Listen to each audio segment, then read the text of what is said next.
여러분과 함께 오늘 나눌 말씀은 요한복음 11장에 있는 말씀입니다. 요한복음 11장 17절부터 27절까지 저희가 보도록 하죠.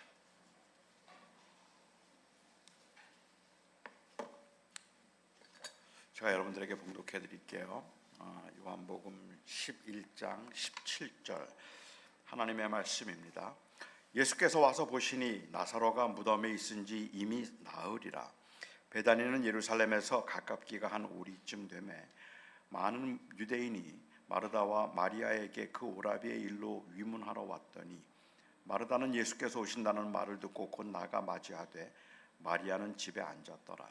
마르다가 예수께 여짜오되 주께서 여기 계셨더라면 내 오라버니가 죽지 아니하였겠나이다. 그러나 나는 이제라도 주께서 무엇이든지 하나님께 구하시는 것을 하나님이 주실 줄을 아나이다. 예수께서 이르시되 내 오라비가 다시 살아나리라. 마르다가 이르되 마지막 날 부활 때에는 다시 살아날 줄을 내가 아나이다. 예수께서 이르시되 나는 부활이요 생명이니 나를 믿는 자는 죽어도 살겠고 무릇 살아서 나를 믿는 자는 영원히 죽지 아니하리라. 이것을 네가 믿느냐? 이르되 주여 그러하외다. 주는 그리스도시요 세상에 오시는 하나님의 아들이신 줄 내가 믿나이다. 아멘. 제가 잠깐 한 번 더 기도하도록 할게요.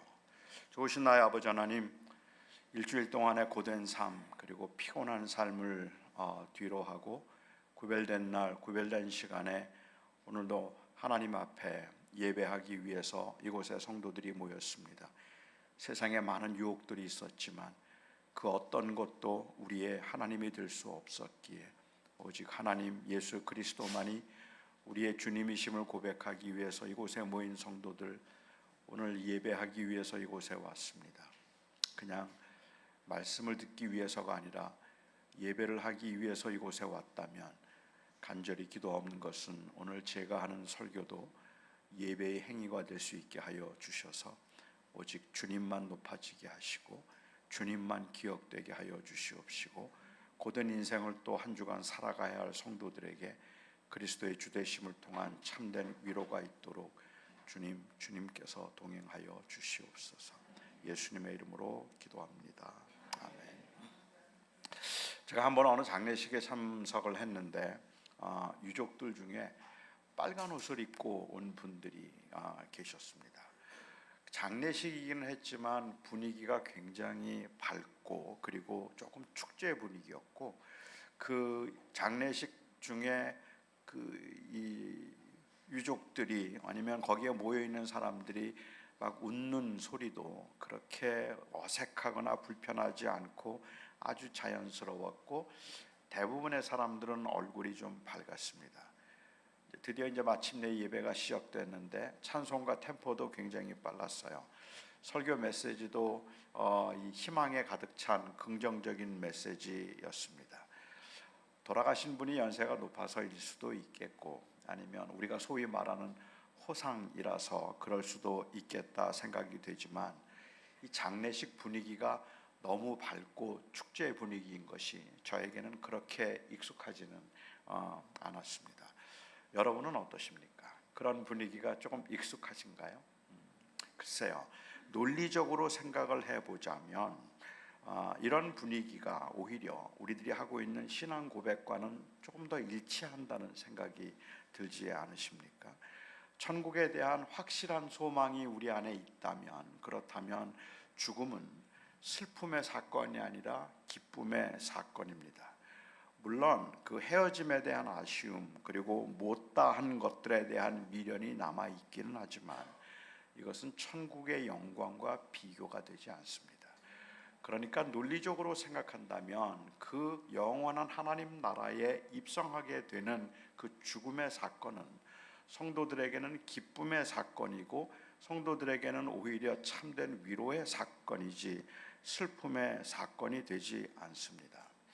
어느 분이 이제 임종을 앞두고 목사님을 불러서 마지막 유언을 남겼다 그래요. 그런데 그 유언의 내용이 내가 죽을 때 내 손에 포크를 쥐어주라 라고 이야기를 했습니다. 그리고 그 포크를 쥔 손을 사람들이 볼 수 있도록 그렇게 관에 두라고 이야기를 했어요.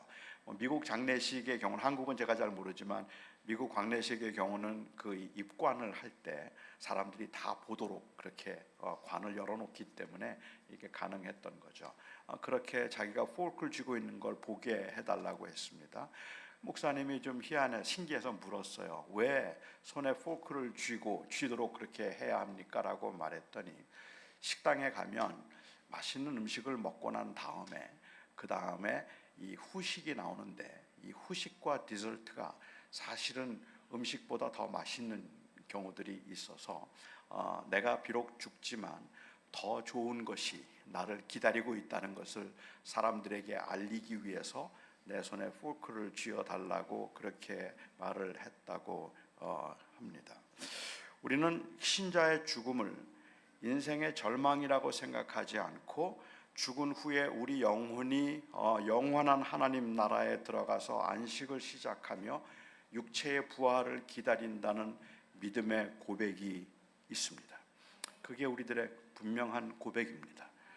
그런데도 불구하고 죽음 앞에서 분노와 그리고 절망을 일시적으로라도 느끼는 것에 관해서는 어떻게 우리가 생각해야 될까요? 어떻게 바라보아야 할까요? 자식을 먼저 보낸 이 아주 독실하게 하나님을 섬겼던 부모가 장례식장에서 통곡을 하다가 기절을 하고, 사랑하는 아내를 먼저 보낸 목사가 담대하게 죽음을 맞이하며 기쁨으로 성도들을 위로하기보다는 오히려 그 아내에 대한 미안함과 그리움에 아무것도 할 수가 없어서 찬송을 부르고 예배를 하는 내내 그냥 먼 산 쳐다보듯이 허공만 바라보고 있는 이 목사는 어떻게 이해를 해야 할까요? 4명의 딸을 한 날 잃고도 내 평생에 가는 길 평탄하든지 아니면 험하든지 내 영혼은 평안하다고 찬송과 가사를 지었던 스패폴드와 같은 그러한 평안함이 우리에게 없다면, 물론 그도 그 평안을 느끼기까지는 꽤 긴 시간이 필요했겠다는 생각이 들지만, 우리가 그런 죽음 앞에서 담대하거나 초연할 수 없다면 이것은 우리의 믿음이 너무 부족하기 때문이라고 말해도 될까요? 정말 부활에 대한 소망과 그리고 믿음이 있다면 슬픔이나 그리고 또한 그 아쉬움들, 외로움쯤은 충분히 다스릴 수 있어야 하는데, 그렇게 하지 못하는 것은 믿음이 성숙하지 못하거나 아니면 믿음이 부족해서일 거라고 누가 말한다면 아마도 여기에 계신 대부분의 여러분들은 인정을 하실 겁니다. 저도 인정을 하겠습니다. 저는 솔직히 자신이 없습니다.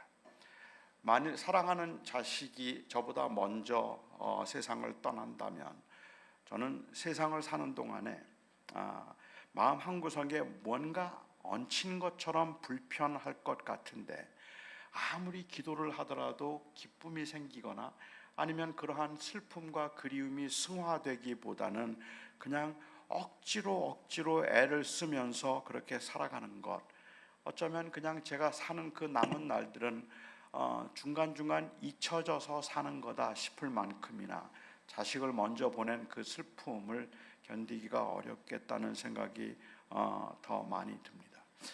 이것이 어쩌면 우리가 경험하고 있는 인간의 한계일지도 모르겠는데, 제가 오늘 여러분과 함께 고민해 보고 싶은 것은 우리가 어떻게 하면 이런 인간의 한계를 뛰어넘을 수 있는 그 담대한 믿음, 탁월한 믿음의 경지에 우리가 어떻게 하면 이룰 수 있을까 하는 것이 아닙니다. 저는 오히려 그것보다는 이 소망과 절망을 함께 경험할 수밖에 없는 한계를 가지고 그 긴장감과 흔들림 속에 이 세상을 살아갈 수밖에 없는 우리와 같은 사람들을 주님은 과연 제자로 생각하실까 하는 것, 탄식하시며 슬퍼하실까? 그렇지 않으면 그냥 인간은 그렇거니라고 별로 기대가 없으실까? 저는 그게 사실은 좀 더 궁금합니다. 오늘 본문을 통해서 저는 그런 주님의 마음을 좀 헤아려 보고 싶었습니다. 나사로가 오빠였는지 아니면 남동생이었는지는 확실하게 우리가 알 수가 없지만, 저는 오늘 그 사랑하는 가족을 잃어버린 그냥 오빠였다고 제가 전제하고 이야기를 풀어보죠. 사랑하는 오빠를 잃어버린 마르다의 반응을 과연 불신앙의 반응이라고 보아야 할지 아니면 신앙의 반응으로 보아야 할지가 저에게는 조금 난해하고 어려웠습니다. 마르다는 분명히 영생과 그리고 부활에 관한 믿음이 있었는데 이 믿음이 왜 자기 오빠의 죽음이라는 현실 앞에서는 강력하게 작동하지 못했을까? 그는 틀림없이 부활에 대한 믿음이 있다고 고백을 하고 있는데 그럼에도 불구하고 그 오빠의 죽음 앞에 왜 그렇게 슬퍼하며 힘들어하고 있었을까? 그리고 그들을 주님은 어떤 마음으로 보셨을까 하는 것이 저는 궁금했습니다. 마침내 예수님께서 오셨습니다. 하지만 안타깝게도 너무 늦었습니다. 오빠인 나사로가 병이 들어서 사경을 헤맬 때 급하게 예수님에게 사람들을 보내었지만 예수님께서는 그 병이 죽을 병이 아니라고 하시고는 이틀을 더 유하시다가 오셨기 때문에 나사로가 죽은 지 나흘 만에 주님께서 그 집을 찾아오셨습니다. 하지만 워낙에 그 당시 상황이 안 좋았고 그리고 예수님을 사람들이 죽이려고 해서 돌로 쳐서 죽이려고 할 때 예수님이 피해 가신 것을 잘 알고 있던 마르다나 마리아의 입장에서는 예수님께서 그 위험한 곳으로 다시 오실 거라는 것을 생각하지는 않았을 겁니다. 그래서 예수님을 원망하고 싶은 마음은 없었겠지만 그렇지만 섭섭했어요. 그리고 아쉬웠을 겁니다. 그래서 그들이 마르다가 주님께 말하죠. 주님이 여기 계셨더라면 내 오빠가 죽지 아니하였을 것입니다. 주님이 떠나야 했음을 잘 알고 있었던 마르다로서는 왜 떠나셨느냐고, 왜 살아있을 동안에 오지 않았느냐고 원망할 마음도 없었고 원망한들 아무 의미도 없었습니다. 하지만 어떻게 생각하면 이 지나간 일들을 놓고 후회하는 이 말들은 미래의 막연한 가능성을 가지고 하는 가정보다 훨씬 더 우울하고 더 절망적입니다. 만일 내가 만일 부자가 된다면, 내가 만일 100살까지 살 수 있다면, 내가 만일 장애인이 아니었더라면 이러한 그 가정은 제가 생각할 때는 내가 만일 100살까지 살 수 있다면 혹은 내가 만일 건강하다면 아니면 그때 내가 부족하기는 하지만 내가 만일 부자가 된다면 이러한 이 가정들은 사실은 희박하기는 하지만 그럼에도 불구하고 아직 일어날지도 모르는 미래에 관한 막연한 가능성이기 때문에 그래도 그나마 희망이라도 있을 텐데 과거에 일어난 일들에 대한 가정은 아무 의미가 없어요. 그때 내가 거기만 가지 않았더라면, 내가 장애인으로 태어나지만 않았더라면, 내 자식이 나보다 먼저 가지만 않았더라면 이러한 말들은 이거는 돌이킬 수 없는 과거에 대한 이미 일어난 일들에 대한 가정인데 오히려 그 가정 자체가 절망적이기도 하고 그리고 우리들에게는 상당히 어쩌면 안 한만 못한 말이 되는 경우도 많은 거죠. 하지만 마음이 너무 아쉬웠기 때문에 너무 슬펐기 때문에 마르다가 주님을 보자마자 했던 첫 마디가 주님이 여기 계셨더라면, 이미 오빠는 죽었는데 주님이 여기 계셨더라면 내 오빠가 죽지 않았을 것입니다 라고 이야기를 합니다. 그런데 그 다음 말이 참 애매해요. 그리고 난 다음에 그가 말하기를 그러나 나는 이제라도 주님께서 하나님께 무엇이든지 구하면 하나님께서 주실 줄을 내가 믿습니다 라고 이야기합니다. 무슨 말일까요? 무슨 뜻에서 한 말일까요? 지금 나는 이 절망과 슬픔 가운데 있지만 지금이라도 주님께서 하나님께 구하시면 하나님께서 이 구하는 것을 들어주실 줄로 내가 믿습니다라고 말을 하고 있어요. 주님께서는 오라비를 자기 오빠를 주님이 살려주실 것이라고 믿고 이 말을 하고 있는 걸까요? 주님은 전능하신 분이기 때문에 오빠가 죽었지만 죽은 오빠도 살려주실 수 있을 것이라는 그 확실한 믿음이 있어서 이 말을 하고 있는 걸까요? 정말로 그가 그런 믿음이 있어서 죽은 오빠도 살릴 수 있었다고 믿었다면 저는 마르다가 대단한 믿음을 가지고 있는 사람이라고 생각하기보다는 오히려 너무 이기적이다라는 생각을 할 것 같아요. 너무 이기적이다라는 생각을 할 것 같아요. 아니면 너무 현세적인 믿음을 가지고 있다고 생각할 것 같아요. 나사로가 이미 죽었다면, 그렇다면 그 영혼은 이미 천국에 갔다고 볼 수 있겠고, 우리가 가지고 있는 신앙 고백대로 한다면 그가 천국에서 영원한 안식을 누리고 있다면, 비록 젊은 나이에 세상을 떠났다고 할지라도 사실은 나사로에게는 훨씬 더 좋은 일입니다. 이 땅에 사는 것보다는 거기 사는 게 더 좋잖아요. 그 오빠를 하나님께서 다시 살려주신다면, 살려주신 것이 오빠에게 무슨 유익이 될까요? 오빠를 위해서는 거기가 훨씬 나은 거 아닌가요? 사도행전 9장에 보면 이 도르가라고 하는 여인에 관한 이야기가 나옵니다. 이 도르가라고 하는 이 여인은 뭐 학설이 두 개가 있기는 한데, 이 굉장히 가난한 과부였거나 아니면 과부를 도와주던 경건한 사람이었거나 둘 중에 하나라고 보는데, 저는 과부였을 가능성이 높다고 생각하고 한번 보죠. 디모데서하고는 30년 정도 차이가 나기는 하지만, 시대적으로 차이가 나긴 하지만, 저는 그 당시 초대교회가 비슷한 상황이었을 것이라고 생각한다면 도르가는 참 과부였습니다. 과부 중에 진짜 과부는 어떤 과부가 진짜 과부죠? 참 과부라는 게 있을까요? 디모데서에 있는 말씀을 보면 너는 과부를 경대하되 특별히 참 과부를 경대하라고 얘기하는데, 참 과부는 누가 참 과부일까요? 진짜 과부, 어떤 사람이 성경에서 말하고 있는 진짜 과부일까요? 참 과부는 60세가 넘은 사람으로서 도와줄 가족이 아무도 없는 과부입니다. 그러니까 구제의 대상이 될 수밖에 없는 과부죠. 옛날에는 60세면은 뭐 거의 굉장히 고령이라고 말할 수도 있던 때였을 테니까, 도르가가 만일 정말로 그런 과부였다면 돌볼 가족이 아무도 없고 나이가 60이 넘어서 아무런 소망도 없이 천국만 바라보면서 그냥 근근히 살아가면서 교회가 도와주고 교회가 구제하는 대로 살아야 했던 사람이었다고 보는 게 맞을 것 같아요. 이 도르가가 정말 믿음이 있었다면 도르가가 제일 원하는 게 뭐였을까요? 이 세상에 그렇게 살아가면서 도르가가 제일 원했던 건 뭘까요? 천국 가는 거 아닌가요? 이 땅에서는 아무런 소망이 없어 보인다는 말입니다. 나이도 너무 많이 들었고 돌볼 가족도 없이 철저하게 외롭게 살아야 되는 이 여인이 원했던 것은 천국에 가서 이제 좀 쉬면 좋겠다는 생각을 하지 않았겠습니까? 저희 어머님이 87세세요. 저희 어머님이 저를 볼 때마다 하시는 말씀이 늘 그 말씀을 하세요. 진심으로 그렇게 말씀하세요. 이젠 좀 쉬고 싶은데 왜 안 데려가시는지 모르겠다. 왜 안 혼자 외롭게 사시고 있는 저희 어머님이 원하시는 것도 왜 안 데려가시는지 모르겠다라고 그렇게 말씀을 하세요. 하나님께서 저희 어머님을 향한 아직도 계획이 있으니까 안 데려가신다고 제가 이렇게 말씀을 드리기는 하지만, 그럼에도 불구하고 저희 어머님의 고백은 진심이에요. 이제 좀 쉬었으면 좋겠고 이제 좀 다 끝냈으면 좋겠다는 생각을 하는데, 그 이유는 별다른 소망이 없어 보이기 때문에 그런 거잖아요. 그런데 도르가가 마침내 병이 들었어요.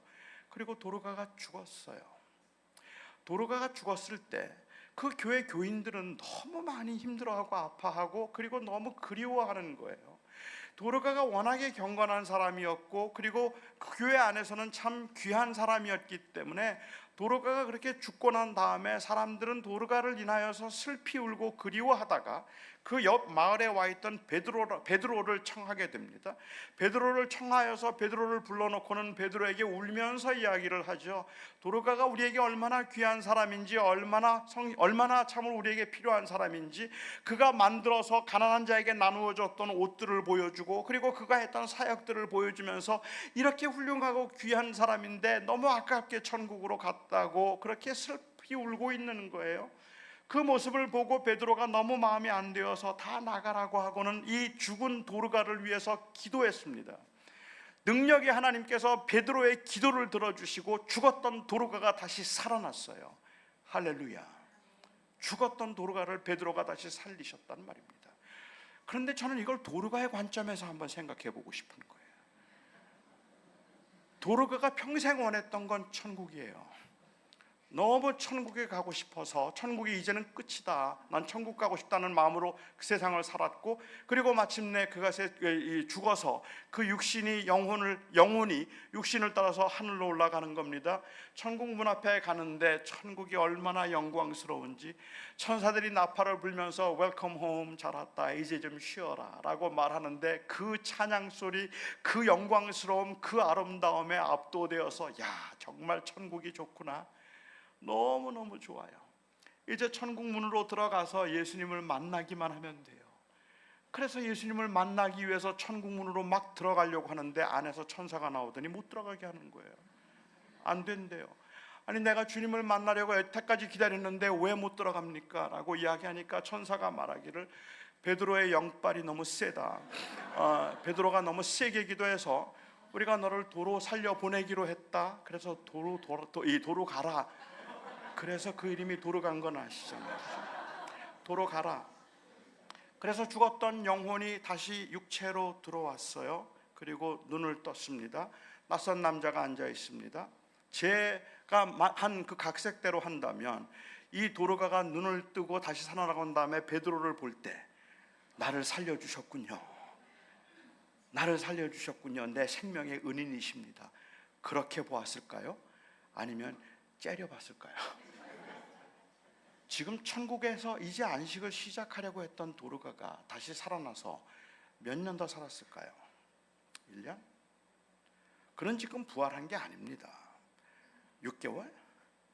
1년을 더 살았을까요? 6개월을 더 살았을까요? 아니, 한 달밖에 더 못 살았는지도 모르잖아요. 그 고령의 나이에 잠깐 살았을 텐데, 그러면 그 살아났기 때문에 그가 더 많은 부귀 영화를 누리며 이 땅에서 살았을까요? 여전히 외롭고 여전히 고달픈 인생을 살아야 됐던 그에게 다시 살아났다는 게 무슨 의미가 있냐는 말입니다. 천국에 들어가서 영원히 안식을 하는 것이 더 나은 거 아니겠어요? 9장 마지막 절에 보면 거기에 기록하기를, 도르가가 다시 살아나매 많은 사람들이 이를 두려워하여 주를 믿었더라. 도르가가 살아난 이유는 도르가를 위해서가 아니라 복음을 위해서입니다. 사람들로 하여금 그를 믿도록 하기 위해서이지, 도르가 개인의 안녕과 편안을 위해서라면 천국이 훨씬 나아요. 그건 우리도 마찬가지입니다. 이 땅에 사는 것이 어떤 것이든 천국에 대한 소망과 확신이 있다면 이 땅에 사는 것보다는 천국이 훨씬 더 영화롭고 그곳에서의 삶이 우리들에게는 진정한 안식이라는 고백이 우리에게는 있다는 말입니다. 그러니까는 마르다가 기대했던 것이 단순히 주님께서 죽었던 나사로를 살려주셔서 불쌍한 나사로를 위해서, 그 불쌍한 나사로를 살려주심으로 이 나사로에게도 소망이 있도록 하기 위한 것이었다고 말한다면 전 틀렸다고 생각해요. 그건 최선이 아닙니다. 천국이 이 세상보다 더 좋은 곳이고, 그래서 나사로는 어차피 다시 죽지 않게 되는 것도 아니었기 때문에 그런 것이죠. 나사로가 다시 살아나게 된 것은 엄밀한 의미에서 나사로를 위해서도 아니고, 사실은 마르다와 마리아의 슬픔을 위로하기 위해서도 아니었어요. 나사로가 다시 살아난 사건은 예수 그리스도의 부활을 보여주는 사건이었습니다. 나사로를 살리심으로 인하여서 예수님께서는 그 당시 유대인들에게 핍박을 받기 시작하고, 유대인들이 결정적으로 예수를 죽여야 되겠다고 정하게 되는 그 사건이 바로 이 나사로를 살리신 사건입니다. 예수님께서 죽었던 나사로를 살리시고 수많은 사람들이 환호하고, 정말로 저분이 메시아임에 틀림이 없다고 사람들이 따라다니면서 호산나를 부르기 시작할 때, 당시의 종교 지도자들, 기득권의 위협을 느꼈던 종교 지도자들은 이제 예수님이 메시아인가 아닌가 하는 건 중요하지 않았습니다. 메시아이든 아니든 예수는 죽어야 해요. 그래야 자기들의 기득권을 지킬 수가 있는 거죠. 그래서 그들은 예수님을 죽이기로 결정한 사건이 예수님이 나사로를 살리신 사건입니다. 하지만 주님께서는 나흘 만에 기다렸다가 나흘 만에 그를 살리심으로 예수님께서 사흘 만에 다시 부활하실 것이라는 소망을 제자들에게 주신 사건이었다는 말입니다. 제가 이해하기에 마르다가 생각한 주님께서 하나님께 구하시면 무엇이든지 또 하나님이 해 주실 줄 믿는다고 말했던 것은 다시 살려서 원상태로 돌려놓는 것을 의미하지는 않았을 겁니다.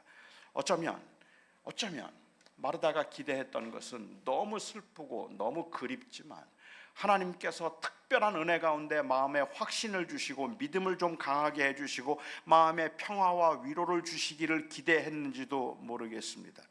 믿음을 가지고 세상을 살아가면서 고난을 당하면 믿음의 사람들은 마음의 담대함과 평안함을 원하기는 하는데 원하는 대로 잘 안 되는 게 안타깝잖아요. 우리는 천국에 대한 소망이 있기 때문에 이 세상에서 조금 힘들고 버거운 일이 있더라도 그냥 그걸 견뎌낼 수 있는 믿음이 있으면 좋겠는데 그런 믿음이 없잖아요. 그러지 말아야 되겠다는 생각을 하는데도 불구하고 잠이 오지를 않고 너무 걱정이 되고 불안하고 슬픈 것이 우리들의 현실이 아니겠습니까? 제가 지난달에 한국에 왔을 때 어느 교회에서 설교를 하면서 하나님의 사랑에 관한 설교를 했습니다. 하나님이 얼마나 사랑하시는지, 그 사랑하시는 하나님께서 우리에게 독생자 예수 그리스도를 주셨습니다. 이 예수 그리스도가 바로 우리의 사랑의 확증입니다라고 그렇게 설명하고 하나님은 우리를 너무너무 사랑하십니다라고 설교를 했어요. 설교 마치고 제가 나가는데 이 여성도 한 분께서 한 자매가 저를 기다리고 있더라고요. 그리고는 저를 붙들고는 막 울면서 저에게 하는 말이, 목사님 그렇게 말해도 위로가 안 돼요 그래요. 목사님 그렇게 말해도 하나님의 사랑이 느껴지지 않아요. 하나님이 나를 사랑하신다는 게 느껴지지 않아요 라고 말을 해요. 제가 좀 당황했죠. 하나님이 분명히 사랑하시는데 하나님의 사랑이 느껴지지 않는다고 그랬더니 그 자매가 한 달 전에 자기 사랑하는 아들이 죽었어요. 사랑하는 아들을 한 달 전에 그렇게 먼저 보내고 난 다음에 마음속에는 믿음이 있고 부활하면 볼 것이라는 생각을 하고 있음에도 불구하고 그게 너무 괴로워서 그 고난의 현실 가운데서 사랑이 느껴진다기보다는 오히려 자꾸만 원망이 생기는 거예요. 그게 그 자매가 가지고 있었던 현실이라고 말할 수 있을 것 같아요. 우리도 마찬가지죠. 우리 그러고 싶지 않아요. 그렇게 살면 안 되겠다는 생각을 하기도 하고 조금 더 담대하게 살아야 되겠다는 마음을 가지고 있기는 하지만 이 세상에서 바람이 불기 시작하고 파도가 일기 시작하면 너무 두렵고 무섭고 불안하다는 말입니다. 저는 예수님께서 나사로를 다시 살리실 마음으로 무덤에 가셨을 때에도 마르다는 굉장히 망설이고 있습니다. 주님, 죽은 지 벌써 나흘 돼서 냄새가 납니다. 이거 문 열으면 냄새가 지독한데 주님 되겠습니까? 라고 이야기를 하죠. 살리실 기대보다는 마음의 위로와 평안을 주시기를 기대했다고 보는 것이 맞겠어요. 왜냐하면 너무 많이 흔들리고 있으니까. 사실 믿음이 좋은 사람이라고 믿음이 좋은 사람이라는 게 없겠지만 우리가 믿음으로 산다고 작정을 하고 살아간다고 할지라도 정작 어려움을 당하고 고난을 당하면 굉장히 불안해지고 힘들어지는 게 우리들의 모습 아니겠습니까? 고난 가운데 있는 사람들이 종종 나는 이제 하나님을 안 믿어요 라고 말해요. 그런데 나는 이제 하나님을 안 믿어요 라고 말하는 것은 그 고난을 당하면서 하나님의 존재를 부정한다는 그러한 의미가 아니라 그 고난의 현실에서 하나님의 선하심이 느껴지지 않는다는 뜻이에요. 그렇기 때문에 저는 고난 중에 있는 분이 난 이제 하나님 안 믿어요 라는 말이 진심이 아니라는 걸 제가 알아요. 그 말은 이제 하나님 존재를 인정하지 않겠다는 말이 아니라 그 하나님의 선하심이 잘 느껴지지를 않는다는 그러한 의미라면 우리가 살아가는 삶의 현실에서 하나님의 그 선하심이 잘 느껴지지 않는 것 답답하죠. 그럴 수밖에는 없지 않겠습니까? 오빠가 그렇게 갑자기 떠났다면 왜 슬프지 않고 왜 두렵지 않겠습니까?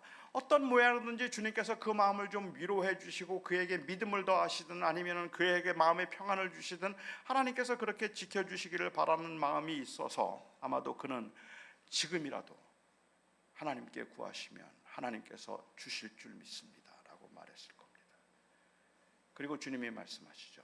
내 오라비가 다시 살리라. 내 오라비가 다시 살리라. 이 상황에서 만일 여러분이 이 말을 듣는다면 여러분들은 어떤 심정이겠습니까? 저 같은 목사가 그 고난 중에 있는 분에게 그렇게 말한다면 이거는 뭐 그냥 무력한 위로의 인사말처럼 들릴 수도 있을 거라고 생각을 합니다. 자, 이 성경에 있는 말씀 가운데 때로는 하나님은 위로로 하신 말씀인데 우리는 자꾸 그걸 계명으로 듣는 경우가 있어요. 주님께서 말씀하시기를 너는 무엇을 마실까? 무엇을 먹을까? 무엇을 입을까? 염려하지 말라라고 말씀하셨습니다. 그러면 우리는 염려라는 행위를 하는 것이 죄인 것 같아요. 그러니까 염려하지 말라는 말씀은 마치 계명으로 들리는 거죠. 나 염려하지 말아야 되는데 염려하는 건 믿음이 부족한 건데 라고 그렇게 생각을 하는 경향이 있는 것 같아요. 근데 사실은 저는 목회를 하면서 제가 제일 많이 쓴 말 중에 하나가 하나님 의지하시고 너무 염려하지 마세요 라는 말을 참 많이 했는데, 그 말을 하면서도 저는 그 말이 너무 무기력하겠다는 생각을 많이 했었어요. 제가 염려하지 말란다고 염려를 안 하겠습니까? 그렇게 염려하지 말라고 한 데서 염려하는 거는 상황이 달라져야지 사라지는 거지, 염려하지 말아야지라고 마음을 먹는다고 염려가 사라지고 이제 편안해야지 그런다고 마음에 평안이 오는 건 아니잖아요.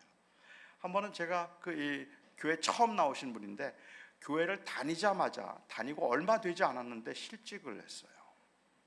아니, 저는 마음이 좀 불안한 거예요. 이제 믿으려고 하는 분인데 갑자기 실직을 했다 그러니까는 혹시 하나님을 또 떠나지 않을까, 이제 교회 안 나올까, 뭐 그런 생각이 들어서 신방을 갔습니다.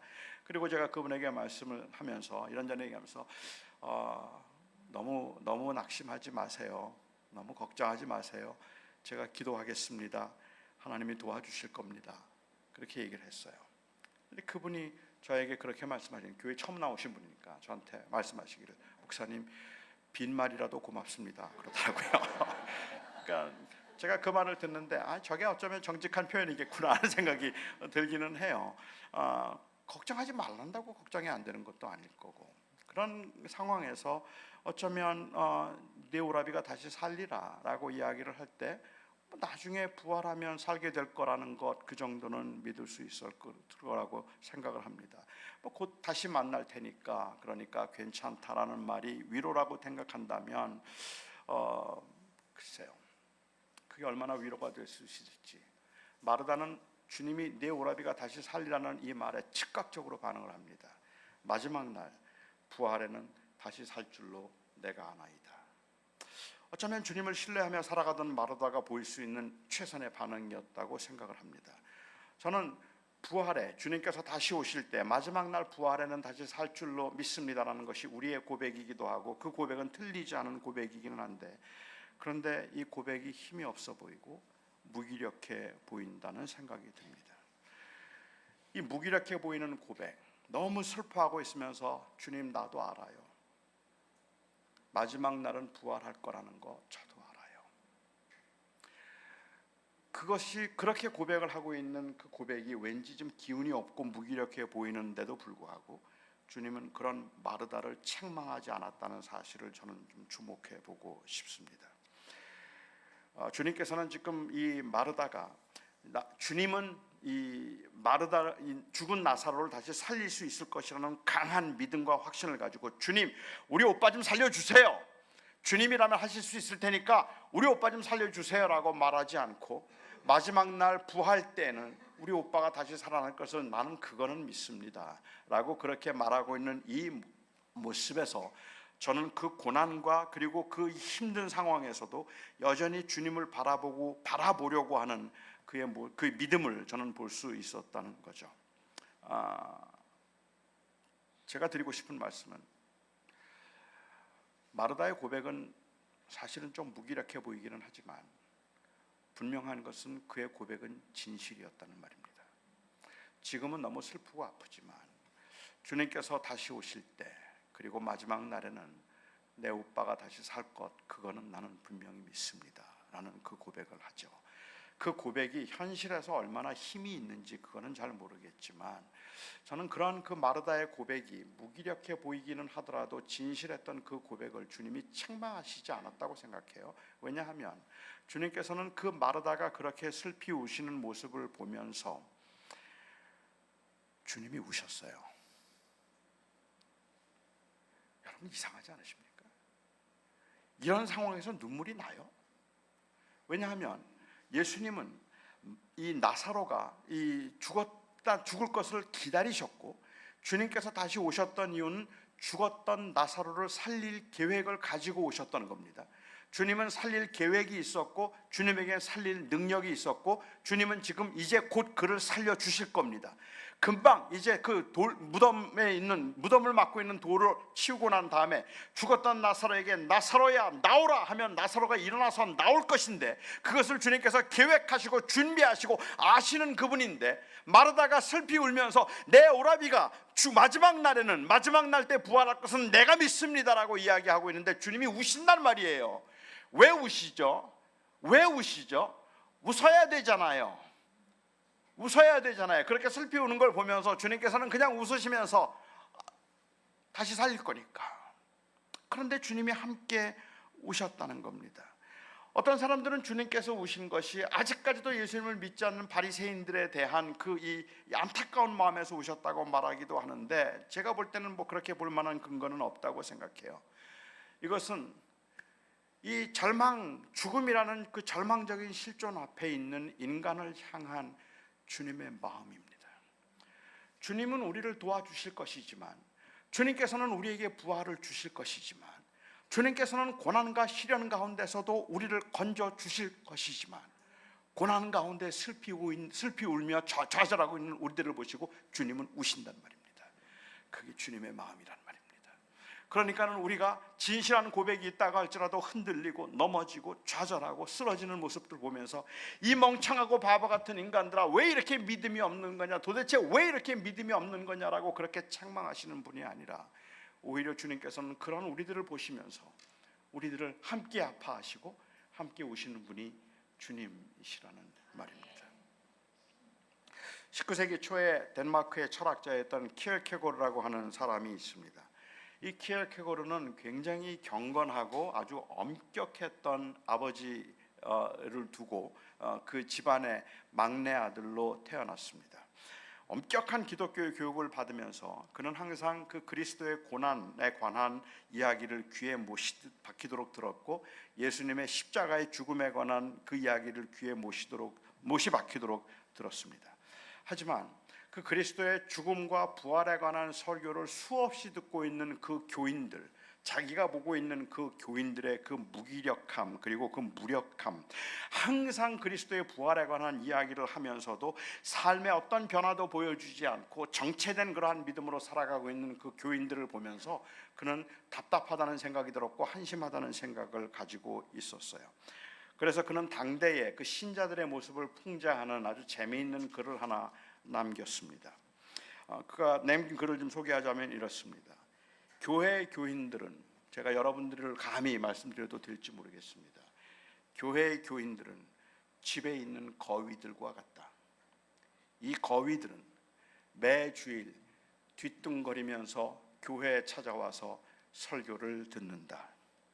설교자는 이 비행의 경위에 관해서 우리는 날 수 있을 것이라는 가능성을 말하고 그 날아감의 아름다움에 관해서 설교를 한다. 그러면 거위들은 꽥꽥거리면서 흥분하고 아멘 아멘을 외친다. 그렇게 흥분해서 꽥꽥거리며 아멘을 외친 후에는 다시 뒤뚱거리면서 집으로 돌아간다. 저는 이런 말을 들으면요, 화가 났어요. 그래서 도대체 교인들 뭐 하는 겁니까? 우리가 이런 말을 들어야 되겠습니까? 우리는 정말로 예수 그리스도의 부활을 믿고 예수 그리스도께서 우리의 하나님이시고 우리의 주님이라고 믿는다면 이 세상에서 조금 더 그렇게 믿고 있는 우리의 믿음을 좀 보여주어야 할 필요가 있지 않겠습니까? 비행에 관해서 이야기를 하면서 우리는 날 수 있을 것입니다, 우리는 날아갈 것입니다 라고 그렇게 설교를 하고 그 찬양을 부르고 그렇게 우리가 감사를 하고 난 다음에 세상에서는 또다시 뒤뚱거리며 살아가는 이 모습을 보여주어서야 어떻게 그리스도의 복음의 능력을 드러낼 수 있다는 말입니까? 우리는 이제 세상에서 날아야 합니다. 세상에서 우리는 그야말로 능력을 보여주어야 되고 변화된 모습을 이 땅에서 우리는 보여주어야 합니다. 우리는 믿음으로 산다는 것이 어떤 것인지 얼마나 우리가 확실하게 전격적으로 다른 사람들인지 세상 사람들에게 보여주어야 합니다. 이래서 이 키엘케고르 같은 사람들이 더 이상은 이런 말을 우리를 조롱하지 못하게 만들어야 합니다라는 말을 저는 했었어요. 그런데 요즘은 제 생각이 좀 다릅니다. 저의 말이 좀 다릅니다. 아마 그건 수십 년 동안 믿음 생활을 하면서도 여전히 이 뒤뚱거림의 문제를 해결하지 못하는 저 자신을 보고 있기 때문에 그런지도 모르겠습니다. 나는 부활을 믿는데, 나는 영생을 믿는데 왜 이 땅에서 그야말로 아주 작고 사소한 일에도 그렇게 근심과 걱정을 버리지 못하는 걸까? 나는 하나님이 나를 지키셔서 나에게 주실 영원한 생명을 믿고 있는데, 그런데 왜 나는 내 건강에 조금만 적신호가 들어와도 불안해하고 왜 그렇게 무서워하는 걸까? 나의 삶을 지키시는 분이 하나님이신데 그 하나님을 믿기 때문에 이 땅에서 내가 어떤 상황에 처하든지 하나님이 나를 지키시고 나를 보호하시는 하나님이시라, 하나님은 하나님의 선하심을 나를 통해서 이루실 것이라는 그 믿음의 고백이 있다고 그렇게 매 주일마다 설교를 하는데, 그런데 왜 나는 이 세상에서 조금만 힘든 일을 만나도, 조금만 어려운 일을 만나도, 우리의 아들이 조금만 힘들어하는 것 같아도 왜 나는 불안해하고 왜 나는 두려워할까? 그런 저의 모습에서 저는 때로는 위선이 느껴지기도 하고 무능함과 무기력함이 느껴지기도 하지만, 그렇지만 수십 년 동안을 설교를 하고 목회를 했던 저조차도 비상에 관한 이야기, 부활에 관한 이야기를 하는데 세상에서는 뒤뚱거리고 살아가고 있는 그 모습이 어쩌면 저의 모습이라는 생각이 들기 때문에 그렇기는 합니다. 하지만 저의 이 뒤뚱거림을 보고 누가 만일 비행하지 못하고 뒤뚱거리는 저의 모습을 보면서 그러니까 당신은 거짓말이야, 그러니까 당신은 위선자야라고 말한다면, 그러면 저는 너무너무 억울할 것 같아요. 아니요, 비록 내가 무능하고 능력이 없어서 그래서 흔들리기는 하지만 저의 고백은 진심입니다. 하나님이 나의 하나님이시라는 고백은 진심이고, 그리고 하나님께서 내 삶을 지키신다는 그 고백은 진심입니다. 눈에 보이는 것들 때문에 흔들리기도 하고 유혹을 받기도 하고, 그래서 자꾸만 그런 내 모습이 너무 한심하고 답답해 보이기는 하더라도, 그래서 저는 그 저의 무능함 때문에, 그것을 온전히 감당해내지 못하고 있는 저의 이 한계 때문에 주님 앞에 안타까운 마음이 있는 것은 사실이지만, 그럼에도 불구하고 주님이 나의 주님이십니다 라는 이 고백이 그래서 거짓이라고 말한다면 저는 오히려 항변할 것 같아요. 아니요, 제가 비록 무능하지만 고백은 진심입니다. 이건 사실입니다. 잘 안 되지만, 그렇지만 이 고백은 진심입니다. 저는 그 말을 하고 싶을 것 같아요. 저는 이 마르다의 사건을 통해서 주님께서 우리들에게 말씀하시는 것이 바로 특별히 이 요한복음을 통해서 우리들에게 주고 있는 메시지가 바로 저는 그것이었다고 생각을 합니다. 주님의 제자들 오해 많았어요. 그리고 많이 흔들렸어요. 참 부족한 부분들을 많이 보이기도 했었죠. 하지만 요한이 말하고 있는 그 요한의 그들은 비록 연약함과 그리고 또한 그 잘 이해하지 못함으로 인한 혼란스러움이 그들 가운데 있었다 할지라도 그들의 고백은 진실했다. 그게 요한복음의 이야기입니다. 우리 주와 함께 죽으러 가자고 말했던 그 도마의 고백도, 나의 주 나의 하나님이라고 말했던 그 도마의 고백도, 그리고 또한 그 이 영생의 말씀이 주께 있사오니 우리가 어디로 가리까라고 말했던 그 베드로의 고백도, 그들은 그 고백대로 살아내지 못하는 안타까움이 있었지만 적어도 그 고백은 진실했다. 저는 어쩌면 이 시대에 우리 교회가 회복해야 되는 것은 능력이 아니라 이 고백의 진실함이라고 생각합니다. 흔들릴 수 있어요. 넘어질 수 있어요. 안 될 수 있어요. 왜 그렇지 않겠습니까? 바람이 부는데, 폭풍이 있는데 그게 그렇게 무섭지 어떻게 안 무서울 수가 있겠습니까? 하지만 그 가운데도 우리가 붙들고 있는 이 고백의 진실함 때문에 그 고백을 붙들고 살아내려고 하는 모습이 그리스도인들의 이 땅에서 살아가는 삶의 모습이 아닐까라는 생각을 저는 하게 됩니다. 철로역정에 보면 한 순례자가 이제 주인공이죠. 순례자가 여행을 하는 중에 너무 많이 지쳐요. 너무 피곤하기도 하고 힘들기도 해서 이제 좀 쉬어갔으면 좋겠다 생각하던 차에 아주 정원이 잘 꾸며져 있는 집 앞을 지나가게 됩니다. 그 집 앞을 지나가면서 저기서 좀 쉬었으면 좋겠다 생각을 했어요. 근데 그 안에 있던 정원사가 그 순례자에게 말해요. 들어와서 좀 쉬었다 가라고. 너무 힘들어 보이니까 와서 좀 쉬었다 가라고 이야기를 해요. 그 말을 듣고 고마워서 그 문으로 들어가려고 하다가 화들짝 놀랍니다. 왜냐하면 그 문 앞에 사자가 있어요. 문 앞에 사자가 있으니까 겁이 나서 들어가지를 못해요. 못 들어가요.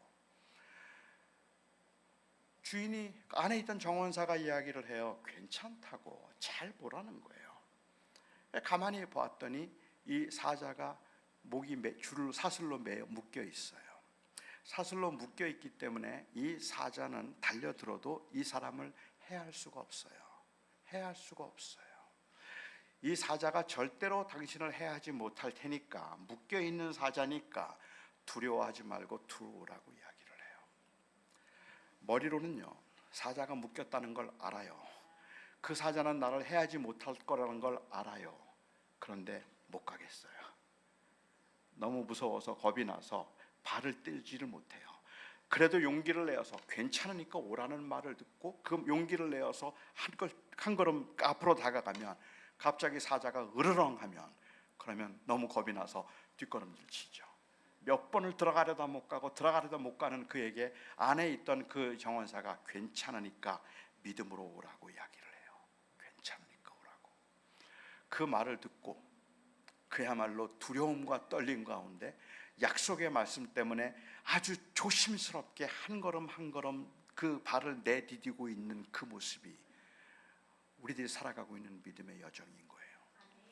우리는 그냥 그 사자 앞에서 그 사자가 물지 않을 것이라는 그 지적인 이해 때문에, 사자는 절대로 나를 해하지 못할 것이라는 그 사실에 대한 확신 때문에 그 사자 앞을 지나면서 물어봐 못 물걸? 넌 날 못 물지 하고 그렇게 담대하게 지나갈 수 있기를 하나님이 기대하시는 게 아니라, 두렵지만 무섭지만 힘들지만 내 말 믿고 한번 와봐.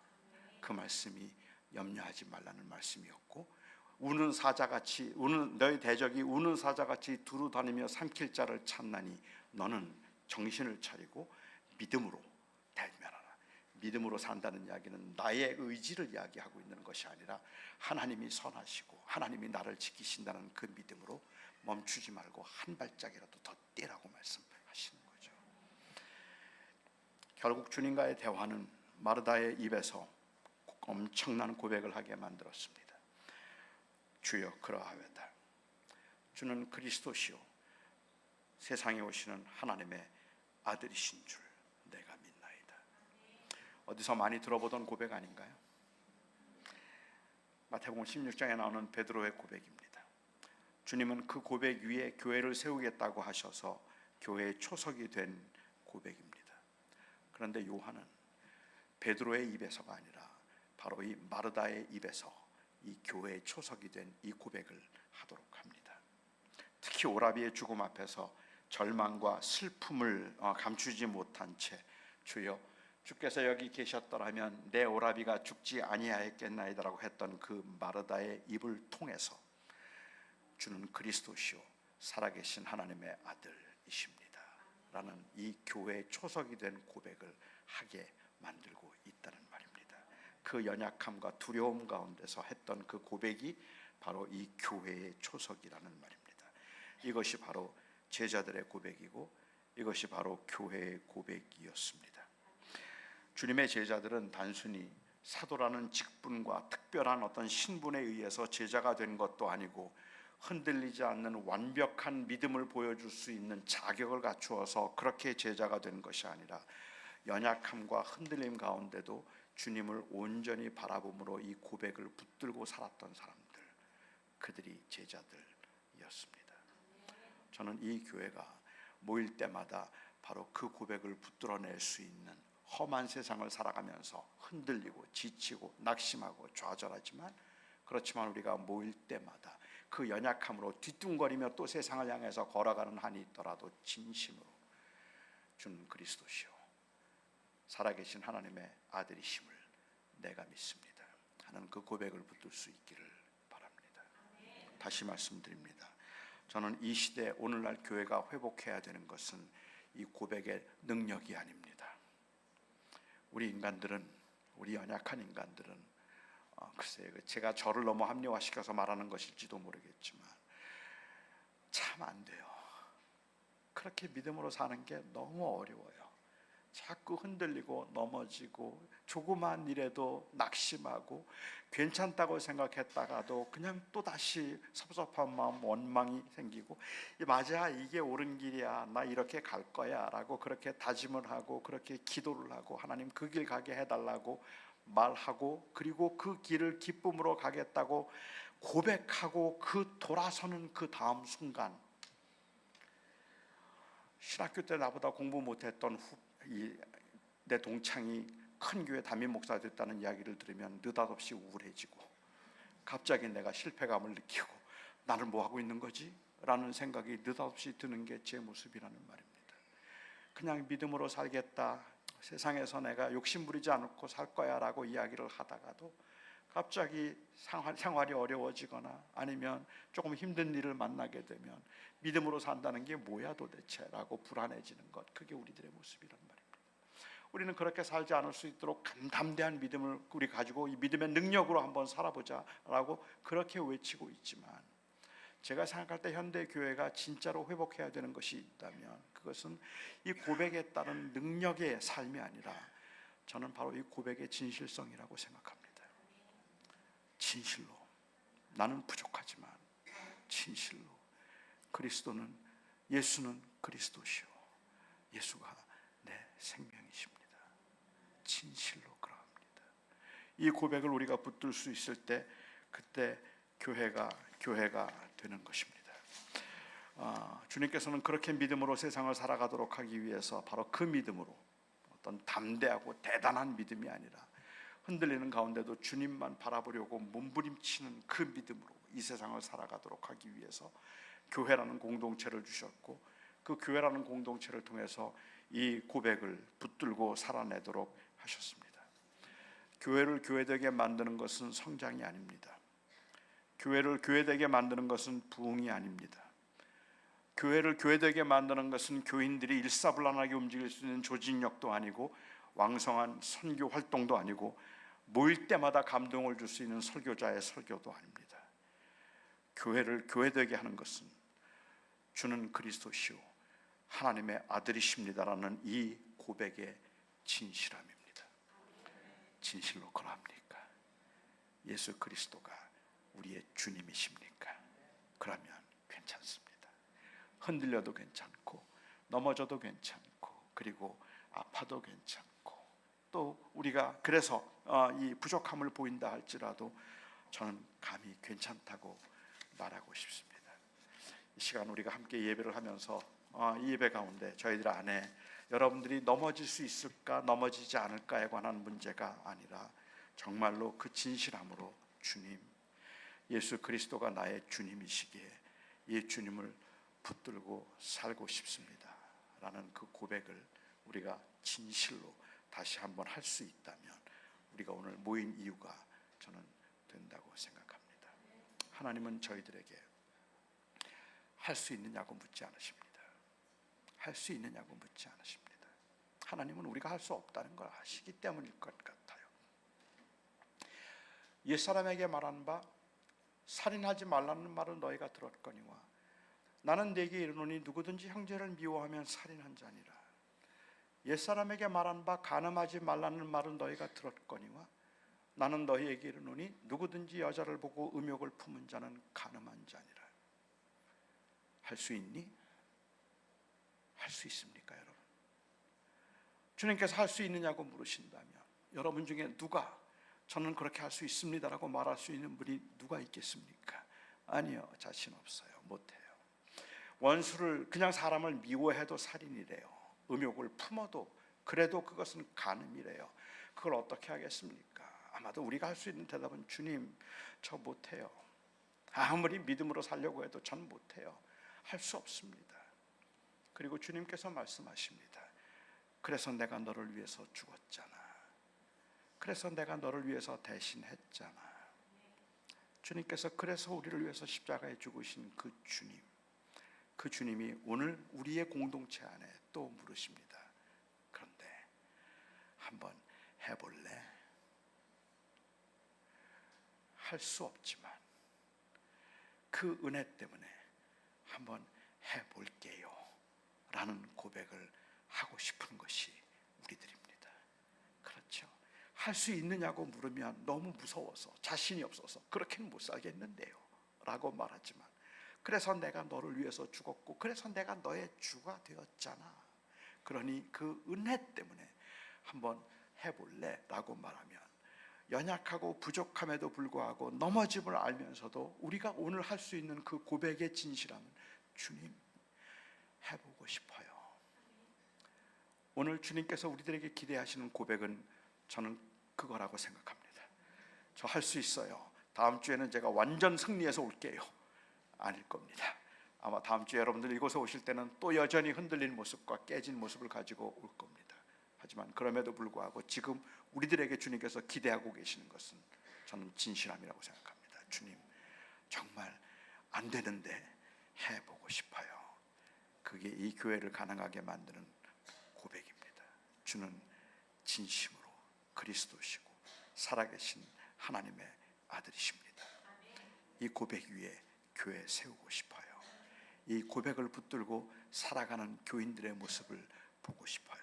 그리고 그 고백 때문에 넘어지고 흔들리지만 또 이 자리를 찾아올 수 있는 공동체 되고 싶어요. 기도하겠습니다. 사랑하는 나의 아버지 하나님, 부활을 믿고 영생을 믿었는데도 마르다가 오빠의 죽음 앞에서 그렇게 슬퍼하며 주님이 여기 계셨더라면, 주님이 여기 계셨더라면 그 아쉬움과 안타까움을 보여주었던 마르다의 모습이 바로 저희들의 모습입니다. 하지만 또한 주님, 그 마르다가 하지만 나는 주는 그리스도시며 살아계신 하나님의 아들이심을 믿습니다 라고 했던 그 고백을 했던 그 마르다가 또한 우리들의 모습입니다. 아버지 하나님, 우리 사랑하는 성도들이 오늘 예배를 마치고 세상에 가서 살 때는 거센 바람을 맞아야 할 것이고 또 많은 유혹들과 치열한 경쟁 가운데서 끊임없이 비교되며 상처를 받으며 살게 될지도 모릅니다. 하지만 그럼에도 불구하고 우리의 능력은 안 되지만 예수 그리스도께서 우리의 능력이 친히 되어 주셨사오니 아버지 하나님, 우리가 오늘도 함께 모여서 주는 그리스도시라는 이 고백을 할 수 있음이 진심으로 감사합니다. 하나님, 이 교회가 그 고백 위에 세워지게 하시고 이 교회에 속한 주의 백성들이 바로 그 고백으로 세상을 살아낼 수 있게 하여 주시옵소서. 예수님의 이름으로, 우리의 생명이 되시고 부활이 되시는 예수 그리스도의 이름으로 기도합니다.